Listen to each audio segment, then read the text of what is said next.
Argentine দুই তারকার গোলে অবিশ্বাস্য এক জয় তুলে নিল ইন্টার মিলান এবং সেই সাথে সাথে ক্লাব বিশ্বকাপে আরও এক ধাপ এগিয়ে গেল ইন্টার মিলান। আর্জেন্টাইন দুই তারকা ফুটবলার লাউতারো মার্টিনেজ এবং ভ্যালেন্টিন কারবানের গোলে অবশ্য 2-1 গোলে জয় পায় ইন্টার মিলান। ম্যাচের শুরুতে অবশ্য মাত্র 13 মিনিটের মাথায় একটি গোল খেয়ে বসে ইন্টার মিলান। জাপানের ক্লাব ওরাওরা রেডসের বিপক্ষে প্রথমে হারতে বসেছিল অবশ্য ইন্টার মিলান। ম্যাচের শুরুতেই 1-0 গোলে অবশ্য এগিয়ে যায় ওরাওরা রেডস।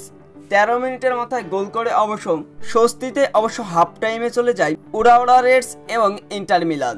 এরপরে ম্যাচের 76 মিনিটের মাথায় ইন্টার মিলানের হয়ে দুর্দান্ত এক গোল করে বসেন লাউতারো মার্টিনেজ। তবে লাউতারো মার্টিনেজের দেখানো পথে অবশ্য আরও এক গোল করে বসেন কারবানি। তবে কারবানি এবং লাউতারো মার্টিনেজের গোলে অবশেষে জয় পেয়েছে ইন্টার মিলান। ম্যাচের এক্সট্রা টাইমে অবশ্য যদি কারবানি গোলটা না করতেন তাহলে হয়তো ম্যাচটা ড্র কিংবা হেরেও যেতে পারতেন ইন্টার মিলান। তবে কারবানির দুর্দান্ত গোলে অবশ্য জয় পেয়েছে এদিন ইন্টার মিলান এবং সেই সাথে সাথে ক্লাব বিশ্বকাপের দ্বিতীয় রাউন্ডের জন্য এক ধাপ এগিয়ে থাকলো ইন্টার মিলান।